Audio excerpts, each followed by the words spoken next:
And it took me a long time to learn how to say no. There were seasons where I knew better, but I didn't do better because I didn't want better. I was literally comfortable with living in my sin and being wrong just because of my own flesh and not because of my spirit. My spirit knew, but my flesh was weak.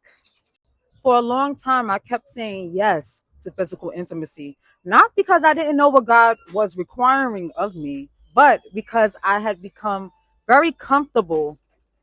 You see, when we adore, I became so comfortable in what was killing me slowly. I kept going back to things that would never truly satisfy me, just like the woman at the well. Kept going to the well, and still I was thirsty. I kept going to things that would leave me empty.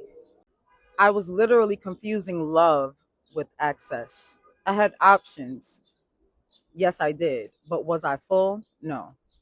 But what I had to learn is that some people that I loved did not love me back, but they loved the version of me that had no boundaries, even my own friends.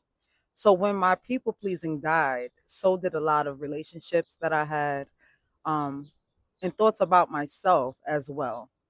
Love is not conditional, and it definitely does not require you to betray yourself. I'm sharing this today because I know it's going to help someone. That access also led to a lot of accusations. And if you know this about Satan, that word actually means accuser. And the more that you start to understand that Satan is your accuser, you'll be more mindful about the things you do in this physical world, in public and in private, while you're engaging in physical intimacy. Certain things about you have to die so that the person inside of you can live. Your habits and your lust doesn't only have to die, but also your shame, your lack of standards have to die. And when you grow and learn that you're in a space to receive, you start to make better decisions about yourself and whoever you come into contact with, because you understand the responsibility of being called and chosen. Everything familiar is not from God. Even deliverance can sound like no. So stop, confusing attention for love.